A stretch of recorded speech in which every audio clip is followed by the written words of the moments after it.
So here we are, guys, looking at a replay of me playing in the BatChat along with Zeonts and Ektar. Big shout out to those two.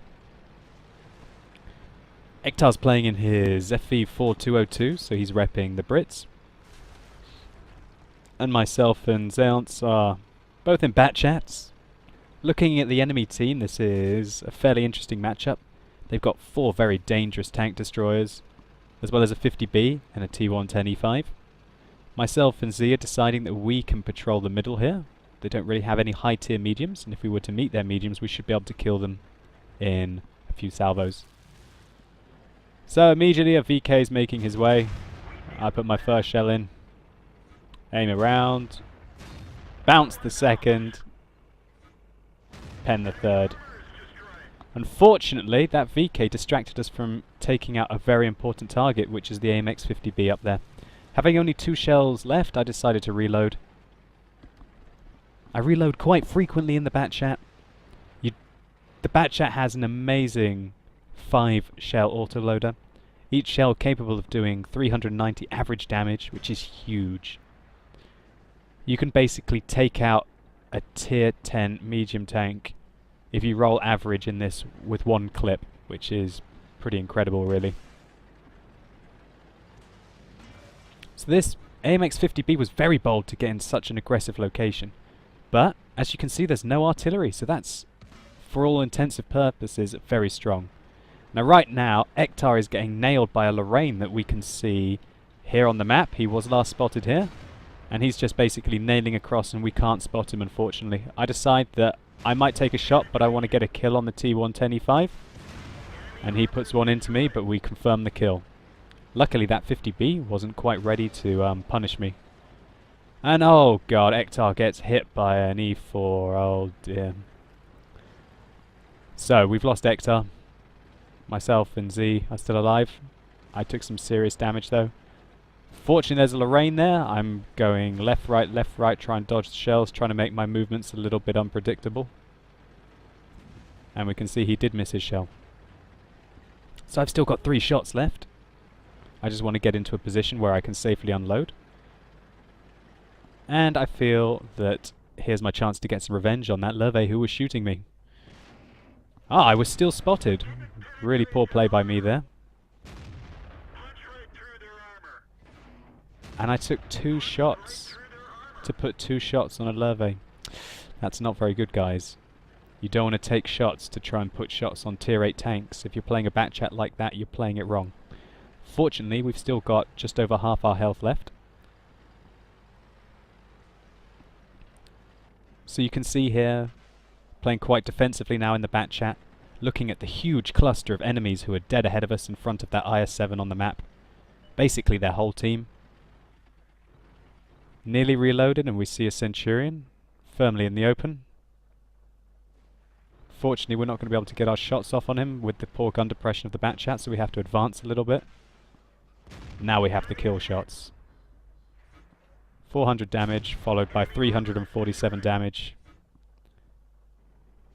And a kill on the Leve as well. We can see the E100 Jagdpanzer is advancing. I got spotted, thanks to my sixth sense informing me. So it's time for me to keep moving, pull back a little bit, and reload. And wait for a re-engagement. So we can see that this IS-7, along with Z, are holding off quite a few of the enemy. We're up 4 kills at the moment over the enemy team. So it's just a case of consolidating our position and trying to look after our advantage in this game. So here we can see a 121. That's the tier 10 Chinese medium tank. I'm trying to trace him. I want to make sure I confirm my shots in the BatChat. If I was to fire, I might get spotted. And here we can see an Inderpanzer who is just out of shot. So, the IS-7 has taken an absolute pasting. Thankfully Z is on good amounts of health. I've been spotted, and this ridgeline is very dangerous. You can sometimes take hits from the forest here. I'm seeing to try to feather that Inderpanzer to try and get shots on him. And now I see that Z needs some backup, so I'm hightailing it to go and back up Z here. I tell him on Skype that I will handle the Inderpanzer. who I knew was going to get side shots on him. There goes my ammo rack, but there's no point in repairing your ammo rack until you're actually reloading in the BatChat. Unfortunately, Z took a large amount of damage there, and he has very little health now.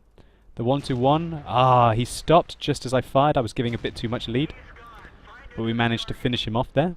Now this is a bit of a touch and go situation. I know there's a Jagdpanzer E100 to my west, and now the Lorraine has spotted me and that Jagdpanther 2 has spotted me.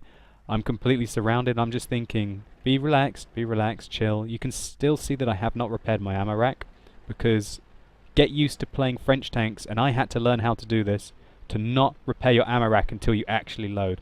The amount of times that I've been ammo racked when I'm not actually reloading in the French tanks is ridiculous.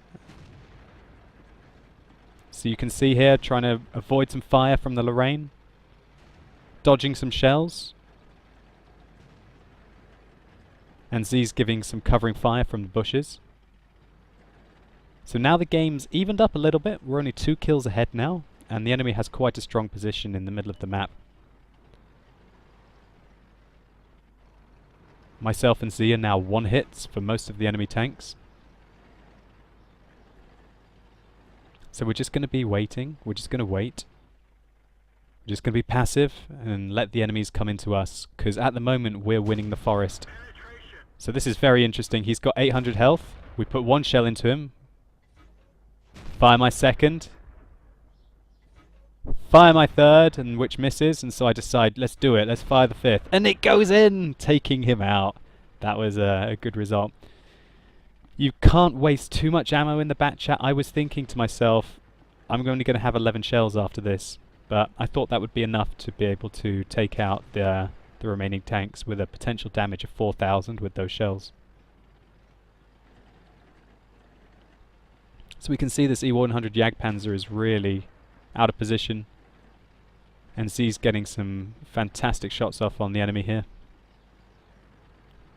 Oh, I'm quite worried about getting spotted here, and I do get spotted. Time to fall back behind the ridgeline. Thankfully there's no artillery, so we do have the flexibility to just keep working these ridges. And Z takes out the E100 Jagdpanzer. So now there's only 2 tier 8 tanks remaining. This is a cleanup operation. I'm on 7 kills, so I'm quite wanting to try and get my Radley Walters right now. And the Jagdpanther takes out the Jagdpanther. So the Tiger 2 was last spotted up here on this ridge. Let's speed the game up just a little bit. We can see that even though XVM is great and it's a useful tool, it's not always right. Wondering where the Tiger 2 is. Thinking that some Benny Hill music would be appropriate right now.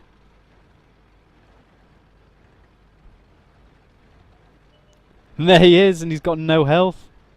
Now this is a very lucky shot coming up. I'm going to put it down into half speed here. Da da da da da.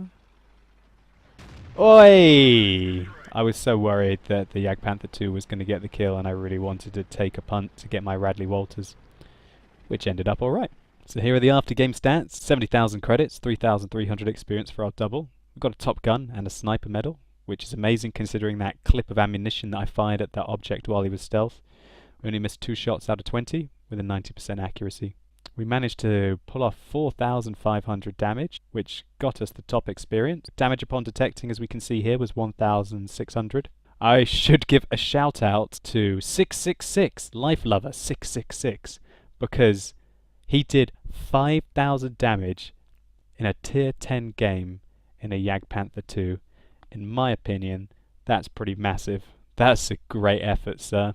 I'm quite happy with my Radley Walters medal there. Myself and Z managed to carry the game after Ektar took an unfortunate beating at the beginning. What do I think of the BatChat? I think it's a fantastic tank. It's very, very, very powerful. Capable of doing 1,950 damage with a clip. And its reload isn't even that long. It's just very powerful if you use it opportunistically. And as it's a medium tank and it's quite low profile and it's quite small, it's able to avoid quite a few shells just by using its speed. You can have great results in the BatChat, and it's a tank that's fully capable of carrying the end of a game in a tricky situation. if you play it very carefully. It doesn't do very well against multiple enemies unless they're on low health. You should really try and get engagements against tanks that you know you're going to be able to kill very effectively, taking a maximum of 1 or 2 hits to be a fair trade. So I hope you enjoyed this game, guys. Thanks a lot for watching. You've been epic, and I'll see you soon.